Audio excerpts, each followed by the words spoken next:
Bismillahirrahmanirrahim. Assalamu alaikum. My name is Hassan and today we are going to find out sum and average in Microsoft Excel.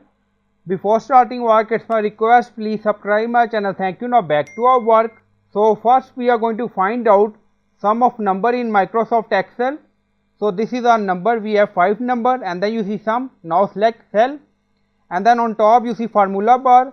So add equal and then write here sum and then add bracket. Now select cell, now drag and drop like this and then add bracket again and then press enter. Now you see total sum of 5 number we have. So 228 is sum for all number we have. Now we are going to find out average of 5 number. We have 5 number. Now select cell and then on top you see formula bar. Now write here equal and then add average and then add bracket. Now select cell and drag and drop like this. Now you see E2 colon E6, then add bracket again and then press enter. Now you see 20 average, total sum is 100 divided by 5 and answer is 20. So in this way you can find out sum and average of number. So I hope you like this video. Please like, comment, share, subscribe. Thank you for watching.